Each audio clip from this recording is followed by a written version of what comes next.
Ny Korintiana faharoa toko fahadimy andininy faharaiky amby roapolo indray no jerentsika. Korintiana faharoa toko fahadimy andininy faharaiky amby roapolo. Izay tsy nahalala ota dia efa nataony ota hamonjy antsika mba ho tonga fahamarinan'Andriamanitra ho aminy kosa isika. Eto ny teny rehetra ao anatin'io Korintiana faharoa toko fahadimy andininy faharaiky amby roapolo io dia zava-dehibe avokoa. Izay tsy nahalala ota dia efa nataony ota hamonjy antsika mba ho tonga fahamarinan'Andriamanitra ao amin'ny kosa isika.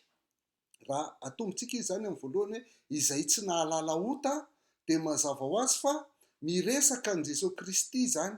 Jesosy Kristy ihany no marina, tsy nahalala ota, tsy nanota mihitsy amin'ny olombelona rehetra izay nateraka ny vehivavy, fa tena marina tanteraka ary tsy voakasikota, tsy voapetipeti-nota mihitsy ny fiainan'i Jesosy Kristy. Tsy fantany akory izany tsy nisy ota, tsy nisy fitaka ny fanahiny Jesosy Kristy, fa marina tanteraka izy justa amin'ny maha zanak'Andriamanitra azy.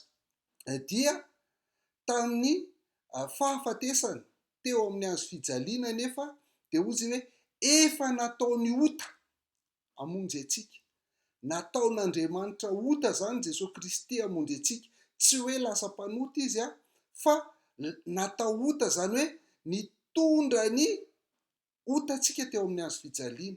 Zay dia izany no nahatonga anazy hoe nandahazy ny tany satria niantona teo ambony hazo izy, nandahazy ny lanitra satria teo amin'ny adiny 3 tamin'izy teo amin'ny hazo fijaliana dia maizina ny tany aman-danitra, ary nandao azy Andriamanitra dia niantsoantso ilay zanak'Andriamanitra, Andriamanitra nahoanany dia mahafoy ahy ianao.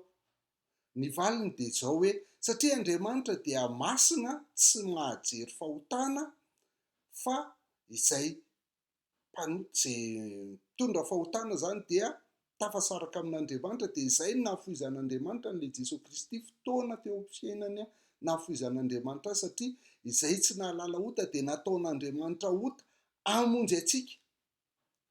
Izany hoe nahafatesan'i Jesosy Kristy teo amin'ny hazo fijaliana izany dia hamonjy antsika.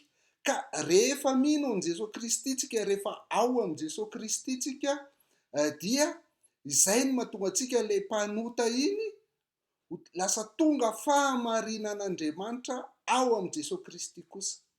Zay ilay lazaina. Izany hoe lasa marina isika izany mitafy an'ilay fahamarinan'i Kristy. Ny resaka fahamarinana moa justisy dia ataon'ny Baiboly sarina fitafiana foana, na akanjo fotsy, na fiarovan-tratra, na fitafiana mendrika ny fanjakan'Andriamanitra. Dia ilay fahamarinan'Andriamanitra io, mitafy an'ilay fahamarinan'Andriamanitra io, isika dia mbola mpanota, mbola mety manota. Io zany ilay izao io mbola tsy fotsy tsara fa mbola maintimainty kely ihany dia mbola mpanota ihany, fa ny positiontsika, ny toerantsika eo anatrehan'Andriamanitra kosa dia efa marintsika, satria efa mitafy amin'ny Kristy, efa mino amin'ny Kristy, ao amin'ny Kristy isika, dia tonga fahamarinan'Andriamanitra rehefa mino ny Jesosy Kristy. Dia izay no mahatonga ny andininy fahafito ambin'ny folo amin'ity Korintiana faharoa toko fahadimy ity milaza hoe koa raha misy olona amin'ny Kristy dia olom-baovao izy. Olom-baovao izy. Izany hoe lasa jeren'Andriamanitra marina ao amin'ny Kristy, izay maha olom-baovao azy. Ary raha ny teny ilazan'i Paoly anio moa izany dia ktisisy, izany hoe tena zavaboary, lasa zavaboary vaovao mihitsy ny olona izay ao amin'ny Kristy. Dia efa lasa ny zavatra taloha izy indreo, fa tonga vaovao ireo. Dia isaky mijery ny olo io Andriamanitra, dia Jesosy Kristy marina no hitany, satria ilay Kristy efa nitondra ny fahotany teo amin'ny hazo fijaliana, dia marina foana izy, marina hatrany izy eo anatrehan'Andriamanitra. Izay ny pozisiony.